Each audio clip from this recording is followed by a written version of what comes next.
పాటు బొల్లు కిషన్ గారు ఉన్నారు, టీపీసీసీ ప్రధాన కార్యదర్శి. చెప్పండి, ఈరోజు ఒక సామాన్య కార్యకర్తకి పీసీసీ అధ్యక్షుడు హోదా రావడం ఏ విధంగా అనిపిస్తుంది? సో వారిలాగానే ప్రతి ఒక్క కార్యకర్తకు న్యాయం జరుగుతుంది అనుకోవచ్చా?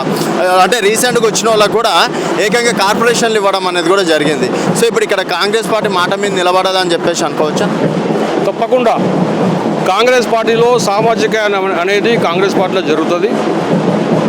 మహేష్ కుమార్ గడే అనబడే సీనియర్ కాంగ్రెస్ నాయకుడు విద్యార్థి దశ నుంచి ఎన్ఎస్ఏ, యూత్ కాంగ్రెస్, పీసీసీలో సెక్రటరీ, జనరల్ సెక్రటరీ, మరి రేవంత్ రెడ్డి గారు కమిటీలో కార్యనిర్వాహక అధ్యక్షులు ఉండి 3 సంవత్సరాలు అహర్నిశలు కృషి చేసి కాంగ్రెస్ పార్టీ పటిష్టపరచడానికి మరి వారికి రావడం చాలా సంతోషం. నేను ఒక దళిత కాంగ్రెస్ కార్యకర్తగా నేను చాలా సంతోషంగా ఉన్నాను. ఎందుకంటే ఒక కాంగ్రెస్ పార్టీ హైకమాండ్ ఒక మెసేజ్ పంపించింది, సామాన్య కార్యకర్తలకు కూడా పార్టీలో న్యాయం జరుగుతుంది, అదేవిధంగా ప్రభుత్వ నియామకాల్లో కూడా న్యాయం జరుగుతుందని మాకు పూర్తి విశ్వాసం ఉంది హైకమాండ్ మీద. సో 10 నెలలుగా కాంగ్రెస్ ఏం చేయలేదు అంటున్నారు.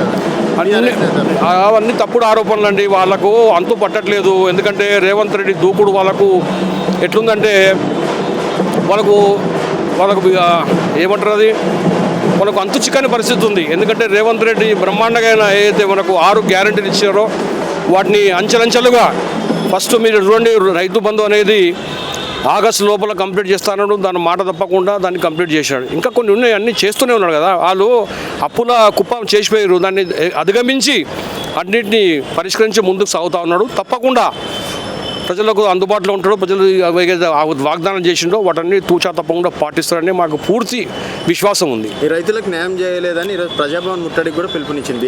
వాళ్ళకు చెప్తున్నారు కదా, వాళ్ళకు మింగుడు పడతలేదు. మా గ్రాఫ్ పెరుగుతూ ఉంది డే బై డే. రేపు రానున్న స్థానిక సంస్థల ఎన్నికలు కూడా మేము మొత్తం కైవసం చేసుకుంటామని వాళ్ళ బాధతో, అక్కసుతో వాళ్ళు చాలా కన్ఫ్యూజ్ ఉన్నారు. ముఖ్యంగా ఈ ముగ్గురు కేసీఆర్, కేటీఆర్, హరీష్ రావు వాళ్ళు చాలా కన్ఫ్యూజ్ ఉన్నారు. మిగతా వాళ్ళంతా హ్యాపీగా ఉన్నారు కానీ చెప్పుకుంటలేరు వాళ్ళు బయటికి. నిజంగా కాంగ్రెస్ బాగా చేసిందా? బ్రహ్మాండంగా చేస్తుంది. 2 నెలల నుంచి తెలుసా మీకు? ఏది పింఛన్లు వస్తలేవు. సరే, పింఛన్ అనేది ఇప్పుడు అన్నీ ఒకేసారి కావు కదా, చేసుకుంటూ పోతున్నాడు కదా ముఖ్యమంత్రి వర్యులు. అందుకోసమే దాని మీద దృష్టి పెట్టలేకపోతుండనే యుద్ధ ప్రాతిపదిక మీద మరి పీసీసీ అధ్యక్షుని వేరే వాళ్ళకి అప్పగించాలని వారికి పూర్తిగా ఫుల్ టైం అధ్యక్షుడిగా నియమించిన తర్వాత టోటల్ కాన్సన్ట్రేషన్ ఇప్పుడు ఆయనకు అడ్మినిస్ట్రేషన్ మీదనే కదా.